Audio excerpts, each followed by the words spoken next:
अगर हमारी तवज्जो अल्लाह की रहमत की तरफ हो जाए तो मेरे नबी पाक ने फरमाया तू रब के बारे में जैसा गुमान करेगा अल्लाह भी तेरे लिए वैसा ही बन जाएगा। अल्लाह वैसा बन के तुझे नवाजेगा। अगर तेरा ये ज़हन बन जाए ना कि जो अल्लाह मुझे देगा वो मुझे ही देगा, तो अल्लाह तबारक व तआला सबसे बढ़कर तुझे ही अता फरमाएगा। लेकिन उम्मीद रब करी और उम्मीद रहमत की, उसके करम की, उसकी अता की। हाँ, एक पहलू जरूर सोच के रखना चाहिए इस मौजू पर। सारी दुनिया निकम्मा कह दे तो बेटा माँ बाप के नजदीक निकम्मा नहीं होता। बाप बेचारा एक गलती बच्चा करता है तो वो जाता है, दूसरी करता है तो जाता है, तीसरी जगह भी उसके हिस्से की माफी मांगने जाता है, बड़ा कुछ करता है। फिर एक वक्त आ ही जाता है कि जब बाप मजबूर होकर अखबार पे इश्तिहार देता है कि मैंने इसे आग कर दिया है, अब मैं इसके स्याह सफेद का मालिक। क्या ख्याल है आपका? पहली गलती पे अब्बा जी ऐसे कर देते हैं जी, दूसरी पे करते होंगे। कब करते हैं? जब हद हो जाती है। और एक दो इश्तिहार नहीं होते। आप सवेरे अखबार खोलें, अखबार के अंदर के सफात का मुताला करें तो शायद दर्जनों इश्तिहार होते हैं आंखनामे के। भाई किस बाप का दिल करता है कि वो बेटा जिसके लिए उसकी उम्मीद है कि कल मेरे बुढ़ापे का सहारा बनेगा, वो लिख के दे दे कि मेरा रिश्ता ही कोई नहीं बेटे के साथ? किसका दिल करता है? और फिर यहां तक नहीं होता, बल्कि आप कानून जानने वाले लोगों से कभी पूछें, वो आंखनामा लोग अदालतों में जमा कराते हैं। कहते हैं जी मैंने तो अखबार में निकाल दिया, मेरा इसके साथ कोई ताल्लुक। अम्मा कहती है मेरा कोई रिश्ता नहीं। क्यों? कब होता है ऐसे? जब बच्चा हद कर दे, जब बच्चा 1 2 3 4 गलतियों पे ऐसा, अल्लाह भी बंदे को सजा देता है। लेकिन कब? जब बंदा बाज ही ना आए, बंदा तौबा करे ही ना, रुजू ही ना करे, सोचे ना कि मुझे अल्लाह की बारगाह में जाना चाहिए। हम लोग अपना एक ज़हन बना के जिंदगी गुजारते हैं, एक ज़हन बना के, बल्कि लोग गुनाहों के नाम बदल बदल के वक्त गुजारते हैं।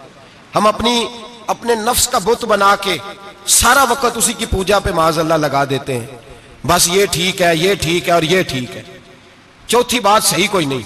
इसी के अंदर हम उलझे रहते हैं मेरे भाई। रहमत इलाही का गलत तस्वर अपनाते हैं। ओ मेरे भाई, किसी बंदे की मजबूरी तो माफ होती है, लेकिन अगर कोई जानबूझ के ज्यादती करे तो वह उसकी माफी, जिस बच्चे को पता हो ना उस्ताद को कि इसके वाकई घर में फौतगी हो गई थी, उस्ताद उसे सजा नहीं देता। जिसका पता हो कि वाकई ये बीमार था तो उस्ताद उसे क्लास में खड़ा नहीं करता। जिसका पता हो कि ये ज्यादती कर रहा है, जानबूझ के कर रहा है, उस्ताद उसे डंडों से मारता है और ज्यादा मारता है। कहता है तू नालायक है, तू जानबूझ के करता है। मेरे भाई अल्लाह की रहमत है, हर एक पे बरसती है। लेकिन एक बंदा खड़ा ही हो जाए रब के मुकाबले में, वो ना नमाज पढ़े, ना मस्जिद आए, ना कोई काम करे, ना वो दीन की तरफ तवज्जो करे, ना वो कभी अल्लाह से इस्तिगफार करे, ना वो कभी जायज काम की तरफ तवज्जो करे, सारी जिंदगी हराम इकट्ठा करे, नाजायज करे, तो अब तूने हद कर दी। तेरे पास गजब आया नहीं, बल्कि तूने गजब को आवाज दी है।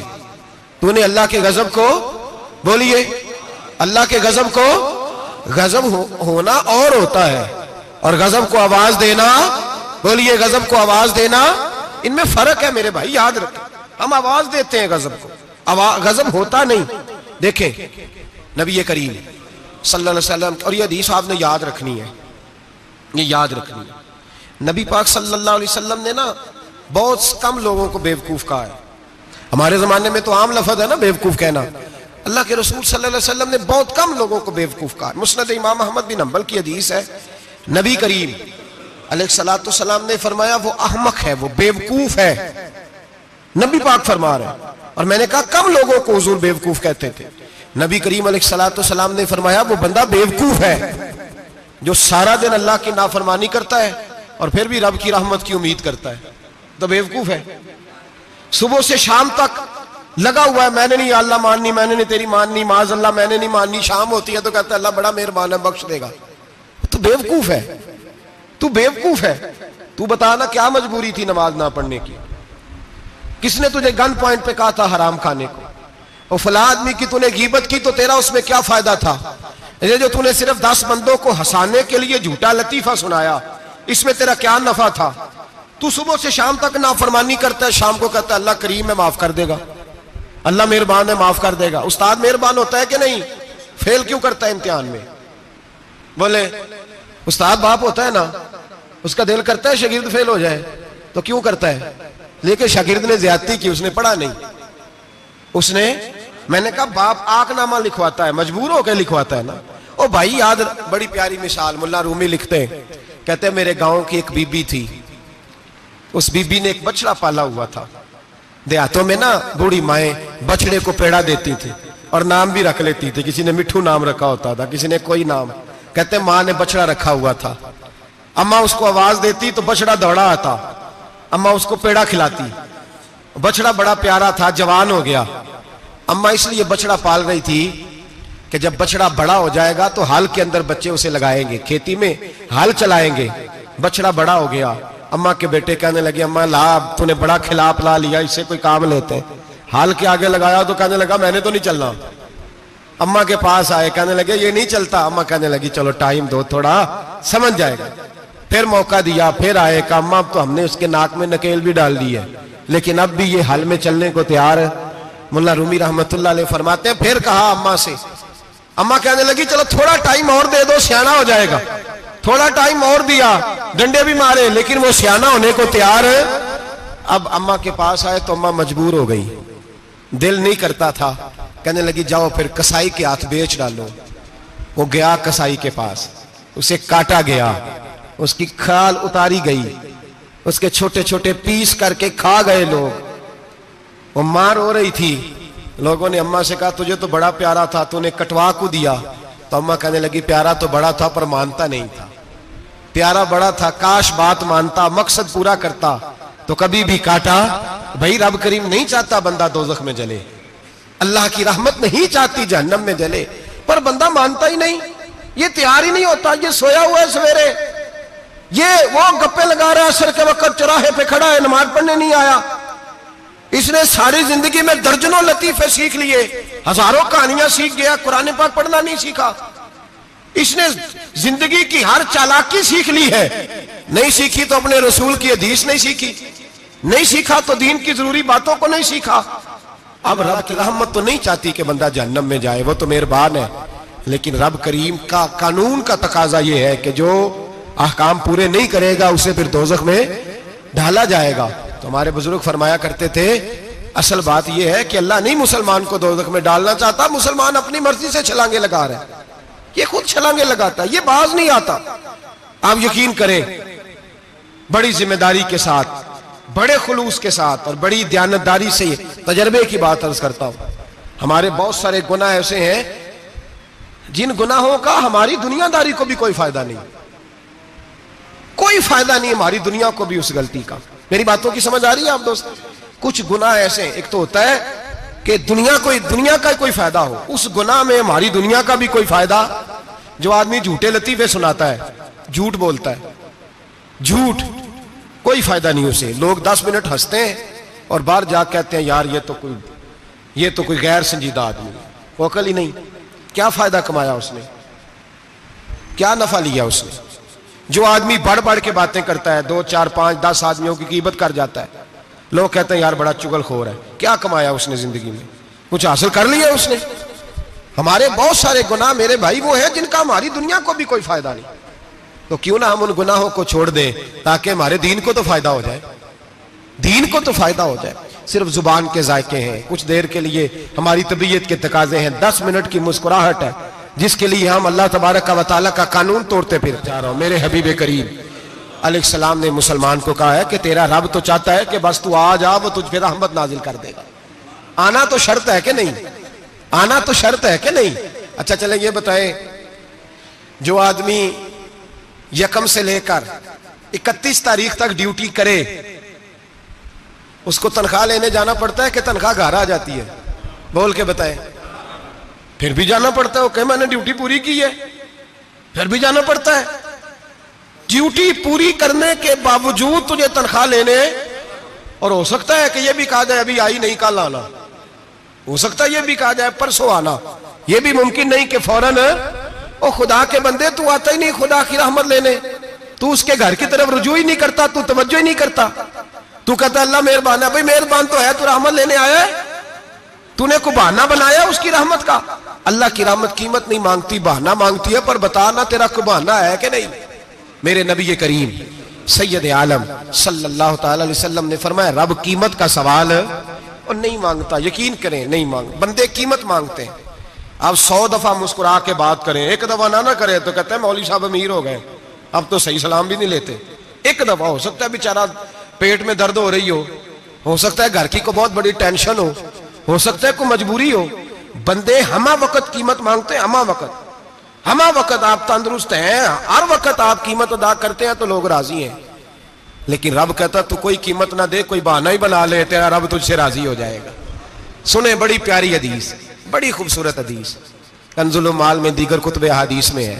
हजरत अबू हुरैरा रदी अल्लाह तआला अन्हु फरमाते एक बाबा जी नबी पाक की बारगाह में आए और जब वो वापस जाने लगे तो मैंने उम्र पूछी तो उम्र थी 96 साल।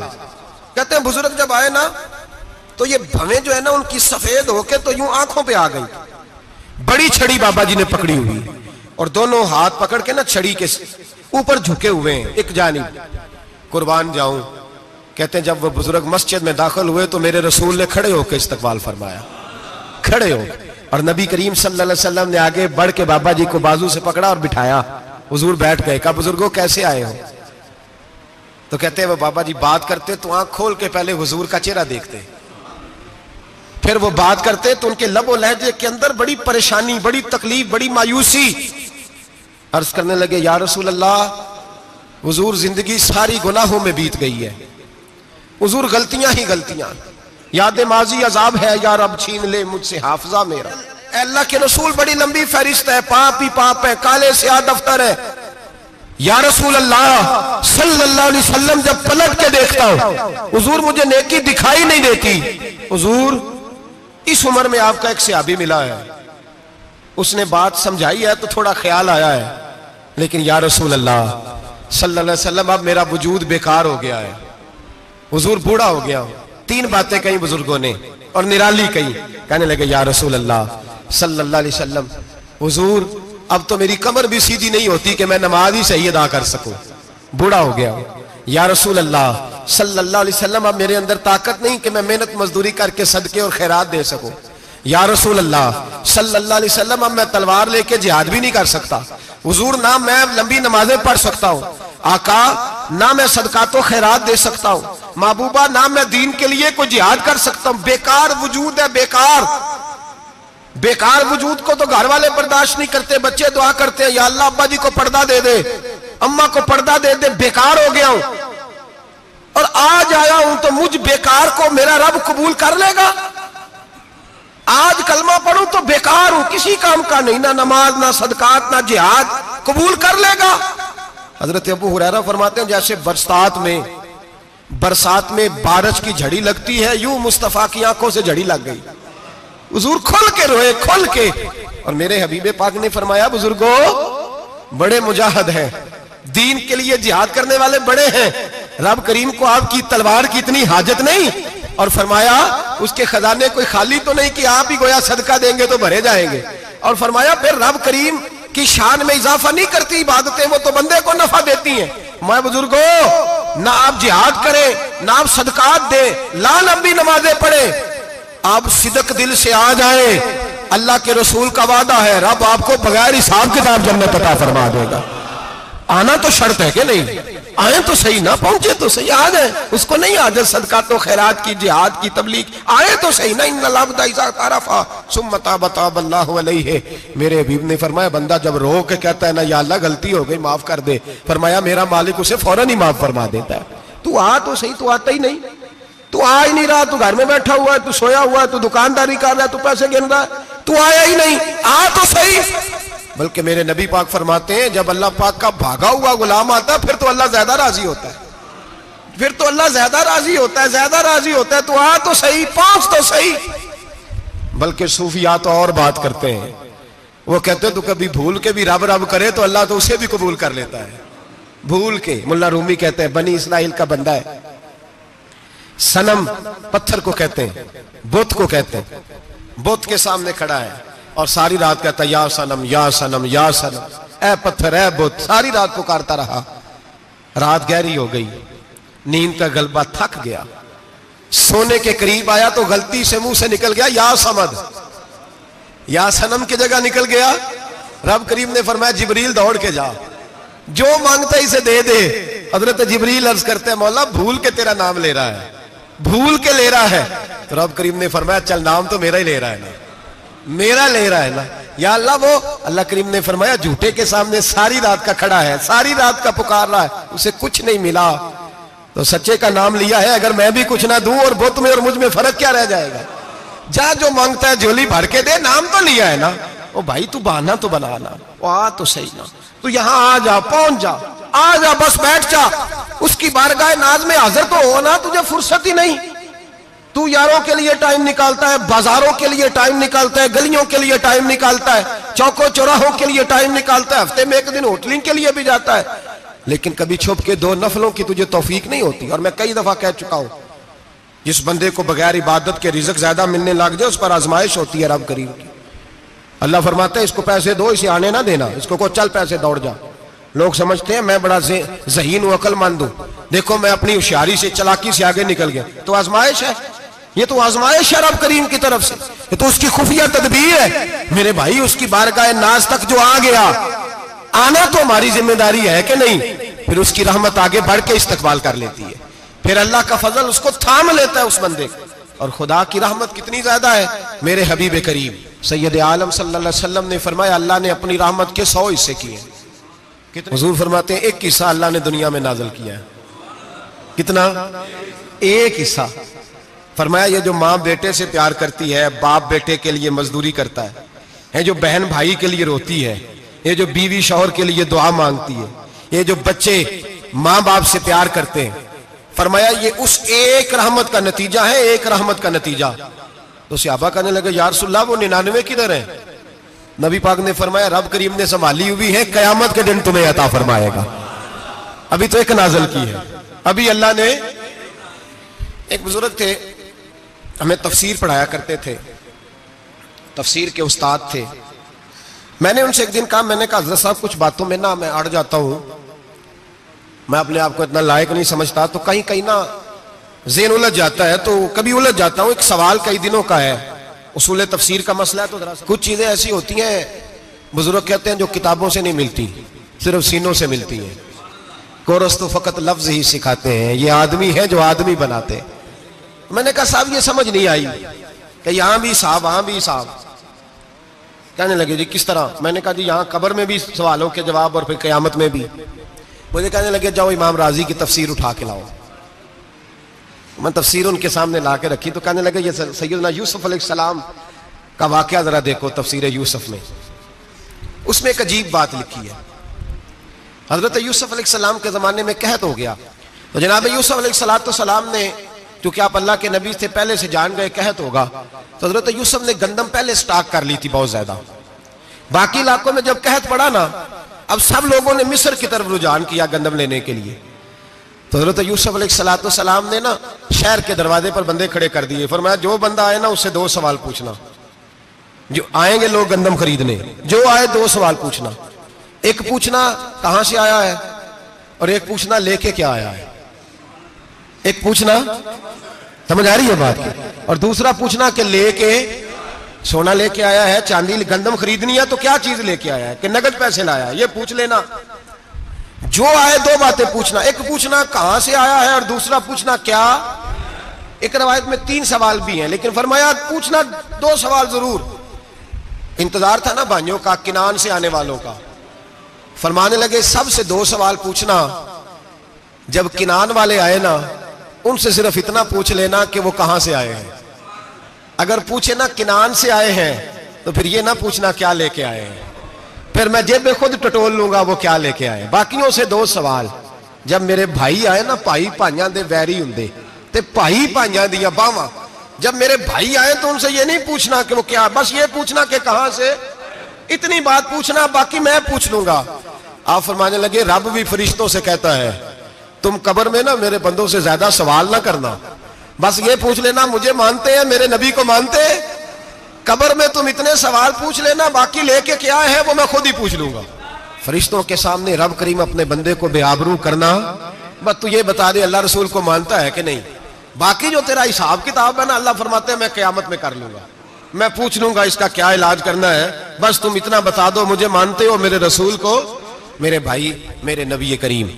अलैहिस्सलाम फरमाते हैं जो बंदा तौबा करने वाला था, अल्लाह की बारगाह में आने वाला था, बार बार तौबा करता था, एहसास रहता था, उसे एहसास था, आया करता था, फिर भी गलतियां हो गई, क़यामत के दिन रब करीम अपने फजल की चादर उस पर डालेगा, फजल की चादर डालेगा और रब करीम उससे पूछेगा ये गुनाह किया था?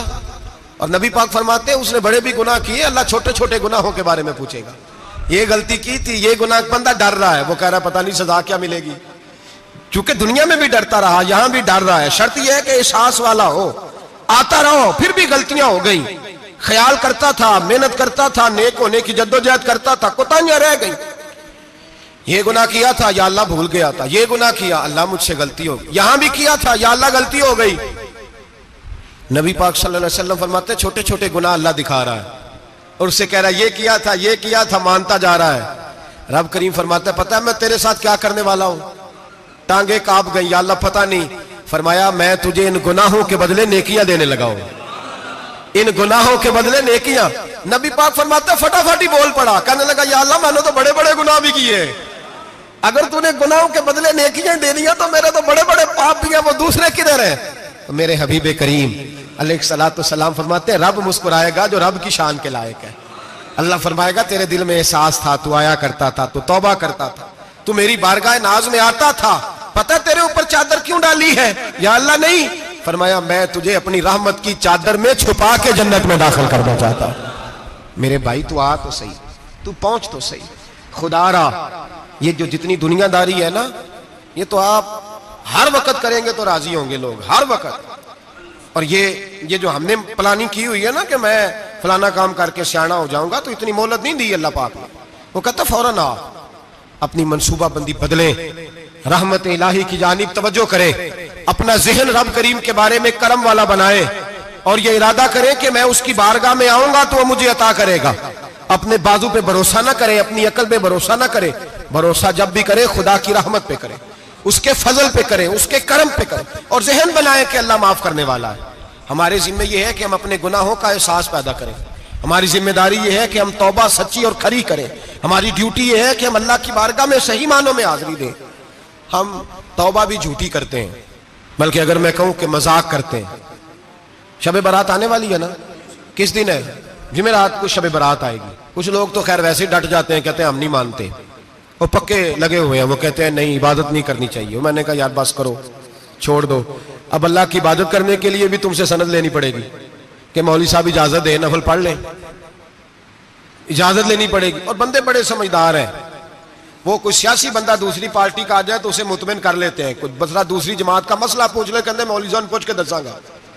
ये मोटी सी बात है। शबरात को क्या होता है? इबादत। क्या होता है? बोल के बताए। यही होता है ना, तो इसके लिए सर्टिफिकेट की जरूरत है जी। वल्लज़ीना यबीतूना लिरब्बिहिम सुज्जदन व क़यामा। अल्लाह फरमाते हैं मेरे बंदे सारी रात गुजार देते हैं या क़याम करते हुए या सजदा करते हुए, इसके लिए सर्टिफिकेट की जरूरत है। बड़ी जल्दी मसला पूछने आ जाते हैं लोग। हाँ, एक वो है जो मानते ही नहीं सिरे से, एक वो है जो बड़ा अजीब मानते हैं। वो कहते हैं शबरात है, छोटा गोश्त ही नहीं मिल रहा दुकान से। भाई शबरात गोश्त खाने का दिन है, हलवा खाने का दिन है शब बारात, मौज करने का दिहाड़ा आ गया शब बारात। शबरात आई, अब पहले किलो गोश्त आता था, अब 2 किलो ले लो। ये कौन सा तरीका है शब बारात मनाने का? और फिर शब बारात मनाई जाएगी। मेराज शरीफ से पटाखे चल रहे हैं रोज शाम को, चलते हैं ना? नहीं, मैं क्या और मैनू गलती लगती, तुसी बोले नहीं ना। चलते हैं पटाखे। कौन बेचता है पटाखे? हिंदू, सिख, यहूदी। चलाता कौन है? किसने कहा चलाने को? इसमें कोई किसी फिरके का भी इख्तलाफ नहीं होता। डरना चाहिए अल्लाह पाक से। अल्लाह जहन्नम की आग ठंडी करता है, हम जलाते हैं शबरात को। रब फरमाते हैं ठंडी होगी, हम जला रहे हैं। बच्चे पटाखों के पैसे पड़ोसी से लेके आते हैं कि हमसे लेते हैं? हम मना क्यों नहीं करते? जूते ना पॉलिश करने पर तो थप्पड़ लगते हैं, तो पटाखे वाले बच्चे को नहीं पूछा जा सकता? बाप की जिम्मेदारी है। और मुहद्दिसीन ने मसला लिखा है, अगर बच्चा नाबालिग कोई गलती करता है तो उसका बाप जिम्मेदार है, जवाब दे उसकी जगह पर। इनको समझाएं। शब बारात आएगी, फिर तौबा होगी, हर मस्जिद से रोने की आवाज आएगी, जोर जोर से लोग रोएंगे, तड़पेंगे, इज्तिमात होंगे, बड़े बड़े इज्तिमात होंगे, तौबा करेंगे लोग, करेंगे ना इंशाअल्लाह ताला। आएंगे ना लोग मस्जिदों में, फिर सवेरे झूठ बंद हो जाएगा ना, अगली सुबह मिलावट खत्म, कम तोलना खत्म। ये कैसी तौबा है? वो दुकानदार जो शबरात वाले दिन गलत सूजी फरोख्त कर रहा है, मिलावट वाली चीनी बेच रहा है, ताकि दवाइयों में धोखा देते हैं लोग, दवाइयों में धोखा देते हैं। एक डॉक्टर खुद मुझे कहने लगे, वो मेरे दोस्त है, हल्का फुल्का कोर्स किया हुआ है, कहते मेरे दोस्त हैं कई सारे लोग, तो एक ऐसा ही हमारे शोबे का आदमी था, तो अपने अब्बा जी को वो ड्रिप लगाने लगा, तो अब्बा जी कहने लगे, पुत्र मिन्नू असली ला दे तेरी मेहरबानी, मिन्नू असली ला दे तेरी मेहरबानी, लोखा अली ना ला दे। ये हाल हो गया। दवा, मुझे बताएं वो कौम इखलाकी तौर पे कितनी गिर चुकी है जो दवाइयों में जहर बेचती है, दवाइयों में। और मैं इंशाल्लाह किसी मौके पर तफसील से इस पर गुफ्तगू करूंगा, बड़ी तफसील से। मैंने बहुत सी मालूमात इकट्ठी की हैं कि कितना जुल्म करते हैं ये लोग, लिखने वाले भी, लाने वाले भी, बेचने वाले भी, कितने बड़े मुजरम है, सेहत के साथ खेलते हैं। सेहत 12 लाम दाम बरसरे, मतलब जिस आदमी ने धोखे का माल ला के रखा है शबरात वाले दिन के, रात तौबा भी करनी है और सवेरे ये बेचना भी है, वो तौबा करने आया है। जिसने धोखे का माल ला के रखा है कि सवेरे बेचना है और रात तौबा भी करनी है, वो तौबा कर रहा है कि मजाक कर रहा है? तौबा मेरी तौबा, अस्तगफिरुल्लाह, या अल्लाह माफ कर दे, ऊंची ऊंची आवाज में रो रहा है, और सवेरे सारे चक्कर वही हैं। ये कैसी तौबा है? तौबा क्या है? मेरे नबी पाक अलैहिस्सलाम के गुलामों ने तौबा की तकसीम की। हजरत हसन बसरी से किसी ने पूछी तौबा क्या है, तो आपने फरमाया तौबा ये है कि जब तू तौबा कर ले तो फिर उस जगह नजर ना आना जहां खड़े होने से रब रसूल नाराज होते। और फरमाया तौबा ये है कि जब तूने तौबा कर ली फिर वहां से गैर हाजिर ना होना जहां हाजिरी का तुझे अल्लाह रसूल हुक्म देते हैं। ये तेरी तौबा है। और अगर तू ऐसा नहीं करता फिर तूने तौबा नहीं की, फिर तूने मजाक किया। मेरे भाई, रहमत इलाही आवाज देती है की तरफ रुजू करें, दौड़े और रहमत की उम्मीद रख के आएंगे। समझ लें कि अल्लाह पाक, मैं एक बात अक्सर करता हूं, नबुव्वत का दरवाजा बंद हुआ है। दाता गंज बख्श अली अजमेरी ने कहीं नहीं लिखा था कि मेरे बाद अली बिन उस्मान अजमेरी दूसरा नहीं आ सकता। हजरत मुजद्दद साहब कहीं नहीं लिख के गए कि दूसरा मुजद्दद अल्फसानी पैदा नहीं होगा। हजरत बाउलक नक्शबंद बुखारी ने कहीं नहीं कहा कि मेरे जैसा वली नहीं हो सके। बुजुर्गों ने कभी नहीं कहा। तू जदोजहद तो कर। इकबाल कहते हैं आज भी हो अगर इब्राहिम का ईमान पैदा, आग कर सकती है अंदाजे गुलिस्तां पैदा। तू प्रोग्राम तो बना, आगे की तरफ तो सफर कर। मेरे नबी करीम सैयद आलम सल्लल्लाहु अलैहि वसल्लम ने फरमाया तेरे आ जाने से तेरा रब राजी हो जाता है। जब तू आता है तो तेरा अल्लाह राजी हो जाता है। ये जो हमारी मुश्किलात होती है ना, जिनमें अमुलझे होते हैं, वो जो हमें जादू हो जाता है, तवीज कर देते हैं हमारे करीबी रिश्तेदार, वो तवीज नहीं होते, वो हमारे अमाल की सजा होती है, हमारे अमाल की सजा होती है। हम वो ढूंढते फिरते हैं कि बाबा मिल जाए, फूक मारे सही कर दे, हालांकि वो हमारे अमाल की सजा है। हमें अपनी तरबियत करनी चाहिए हमें। और वैसे भी दम दुरूद तवीज धागा, मैं अक्सर कहा करता हूँ, मैं कहता हूँ मैंने किसी किताब में नहीं पढ़ा कि कोई बंदा नबी पाक से यमन से दम कराने आया हो कि मैं हुजूर से दम कराने जा रहा हूँ, मिस्र से आया हो दम कराने, शाम से दम कराने आया हो।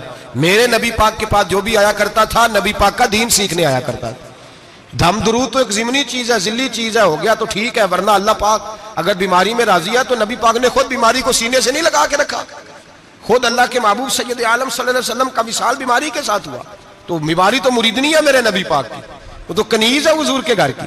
आम दाम बरसरे, मतलब खरी तौबा, सच्ची तौबा। और किस तरह की तौबा? मेरे नबी करीम अलैहिस्सलातु वस्सलाम ने एक दिन सहाबा से पूछा, एक बात तो बताओ, बुखारी मुस्लिम की हदीस है, या रसूल अल्लाह पूछिए। नबी पाक सल्लल्लाहु अलैहि वसल्लम ने फरमाया अगर कोई आदमी सहरा में सफर कर रहा हो, बहुत बड़ा सहरा हो, ऊंट पर उसका सफर हो और उसने ऊंट पर खाने पीने का सामान बांधा हो, पैसे भी रखे हो, पानी भी रखा हो, थक गया सफर करता करता, दरख्त की एक टहनी के साथ ऊंट की नकेल बांधी और दरख्त के नीचे लेट गया आराम करने के लिए। अल्लाह के हबीब फरमाते अचानक उसकी आंख लग गई। जब जागा तो उसने देखा कि ऊंट तो गायब हो गया है, अब ना खाना है, ना पानी है, ना पैसे हैं, और सहरा बड़ा लंबा है, पैदल सफर भी नहीं कर सकता।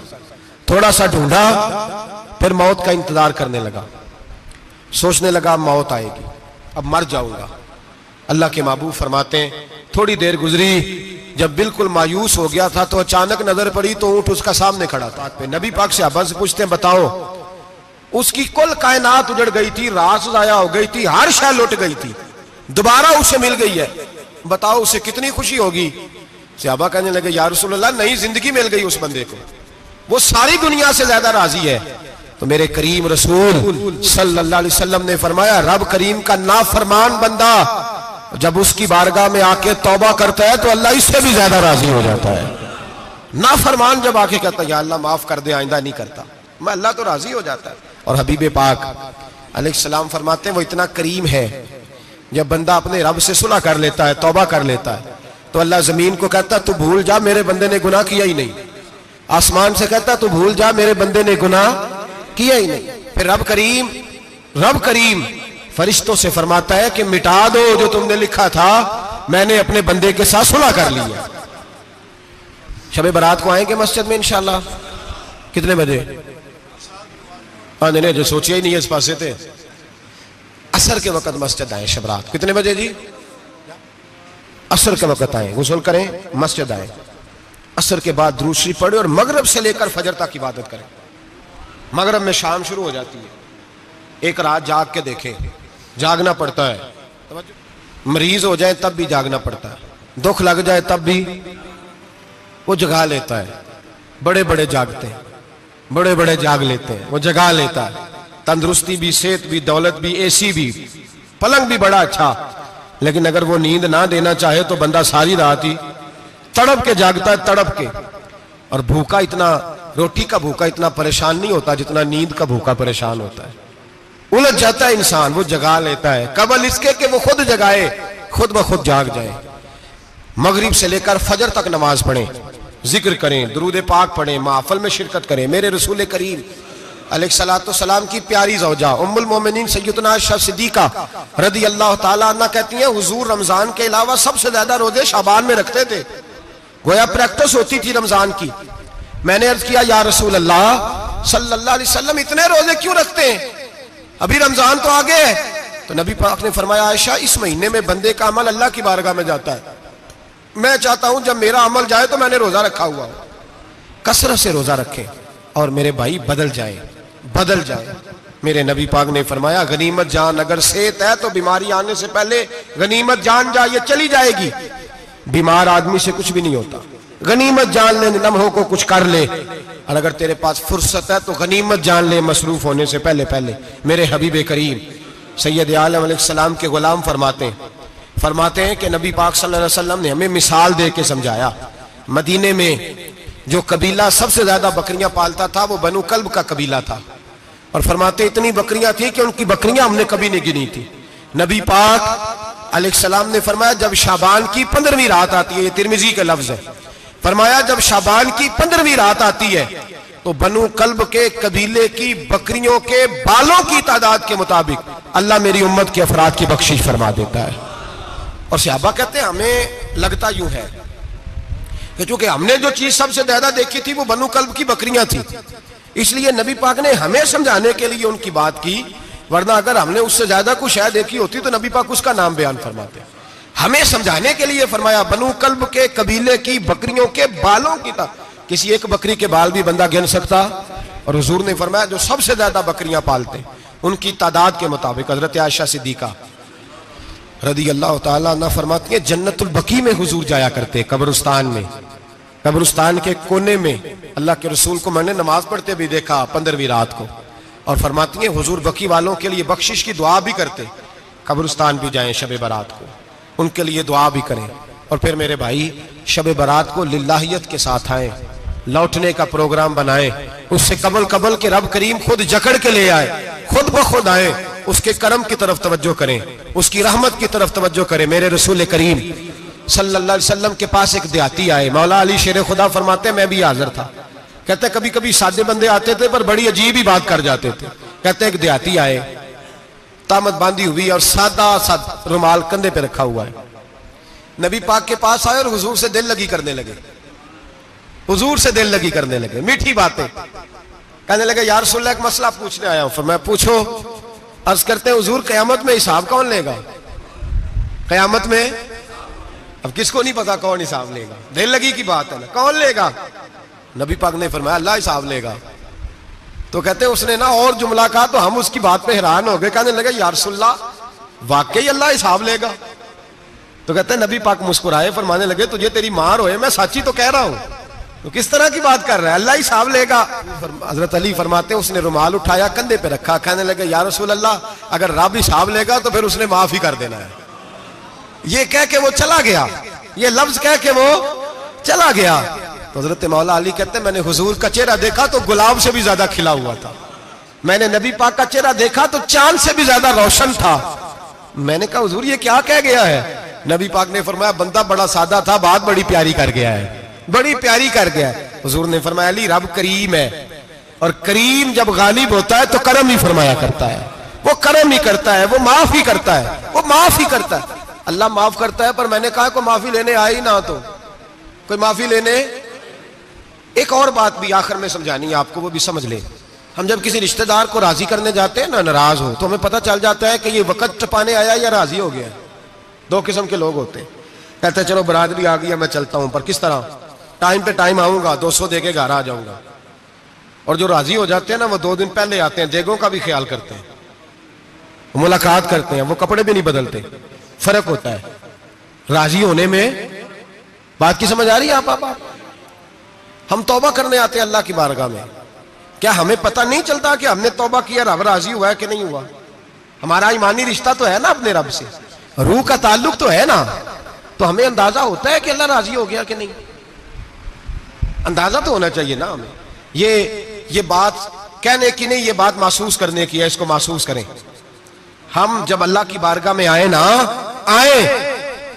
तो फिर हमें अंदाजा होना चाहिए कि मैंने मना लिया है कि नहीं मना सका, मैं उसको राजी करके उठ रहा हूं कि नहीं उठ रहा। अगर बगैर राजी किए उठे हो तो फिर फॉर्मेलिटी करने आए थे, फिर राजी करने नहीं आए थे।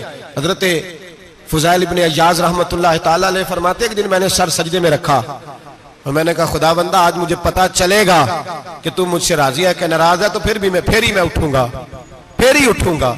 आप फरमाते हैं मुझे चारों कोनों से आवाज आने लगी कि तेरा रब राजी हो गया है। और फरमाते जिस जगह मैं सजदा कर रहा था वो जमीन भी बोलने लगी कि बस कर दे, अर्श का मालिक तुझसे राजी हो गया है। लेकिन शर्त यह है, हजरत हबीब अजमी रहमतुल्लाह अलैह फरमाते हैं मैं सूद का कारोबार करता था तौबा करने से पहले। कई दफा मैंने तौबा की थी, लेकिन मेरी उस तौबा के अंदर सदाकत नहीं होती थी।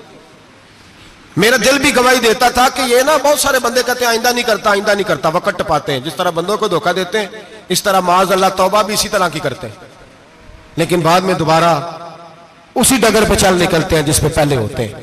आप फरमाते हैं मैं कई दफा तौबा करता था तो तोड़ देता था।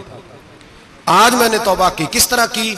सूद का मैं धंधा करता था तो मैं सूद के पैसे लाया, गोश्त पकने को दिया बीवी को, सूद के पैसों का दिया। मेरी बीवी ने हंडिया चढ़ाई, थोड़ी देर गुजरी तो वो सारा गोश्त खून बन गया। मेरी बीवी उठा के लाई, कहने लगी ले जा, ये जो तू गरीबों का खून निचोड़ के लाया था ना, ये खून बन गया, खुद भी पी और औलाद को भी पिलाओ। कहते मैंने सच्ची तौबा का फैसला किया। आज पहले मैं सच्ची तौबा का इरादा नहीं कर, आज सच्ची तौबा का फैसला किया और मैं निकला हजरत हसन बसरी के पास गया, उनकी बैत हुआ, तौबा की, उन्होंने मुझे अमाल बताए, खरी तौबा की। कहते जब तौबा के लिए घर से निकला तो छोटे छोटे बच्चे खेल रहे थे। एक बच्चा कहने लगा पीछे हट जाओ, बहुत बड़ा सूदिया है, इसका साया भी पड़ गया तो हमारे अंदर नौसत आ जाएगी, पीछे हट जाओ, सूद का धंधा करता है। कहते मुझे और चोट लगी कि या अल्लाह तेरी छोटी छोटी मखलूक भी ये समझती है। कहते मैं तौबा करने गया तो खरी तौबा करके आया, हज़रत हसन बसरी के पास रो रो के तौबा की। मैं वहां से वापस आया तो बच्चे अभी खेल रहे थे। कहते वो बच्चा जो पहले बोला था कि पीछे हट जाओ, बड़ा सूद वाला है, नौसत पड़ जाएगी, वो बच्चा फिर आवाज देके कहने लगा दोस्तों पीछे हट जाओ, रब करीम का वली आ रहा है, अल्लाह का बंदा आ रहा है, कहीं ऐसा ना हो हमारे पैरों से गर्द रुड़े और इस वली के ऊपर पड़े और इसकी तौहीन हो जाए, अल्लाह हमसे नाराज ना हो जाए वली की तौहीन करके, पीछे हट जाओ। आप फरमाते हैं मैंने तड़प के आसमान की तरफ देखा और मैंने कहा या अल्लाह मुझे समझ आ गई है कि खरी तौबा क्या होती है, सच्ची तौबा, असल तौबा क्या होती है। झूठ मूठ की तौबा ना करें। शब बारात को आए और बड़ा दयानतदारी का मशवरा देता हूं, दिल को संभाल के आए। अगर झूठ नहीं छोड़ना, फरेब नहीं छोड़ना, हमने मस्जिद की हाजिरी की पाबंदी नहीं करनी, तो फिर तौबा के लफ्ज पुकारना धोखा है, फिर ये धोखा है, फिर ये मजाक है, फिर मजाक ना करें। आना है तो खरी तौबा के इरादे से आए, खुल के आए। इंशाअल्लाह हर साल हम भी सारी रात यहाँ बैठते हैं, आपसे भी गुजारिश करेंगे कि छुट्टी ना करें, वक्त पे आए, मगरिब में आए, नवाफिल अदा करें, ईशा के बाद नवाफिल पढ़ें।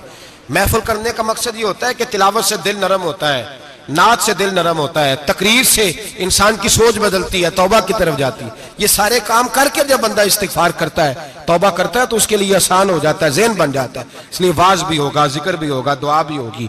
वक्त को ज़ाया न करें, रमज़ान करीब आने वाला है। बुजुर्ग कहते हैं अगर शब बारात पे सच्ची तौबा कर लोगे तो फिर रमज़ान में जो नेकियां करोगे वो तुम्हारे पास स्टॉक बन जाएगा, वो तुम्हारे पास खजाना इकट्ठा हो जाएगा। तौबा अभी से कर लो, मामला तभी से समेट लो, ताकि जब रमजान आए तो फिर नेकियां खजाना बन के जमा हो। हमेशा मिदहते खैरुल अनाम में गुजरे, दुआ है ये उम्र दरूद व सलाम में गुजरे। आखिर दावाना अनिल हम्दुलिल्लाह।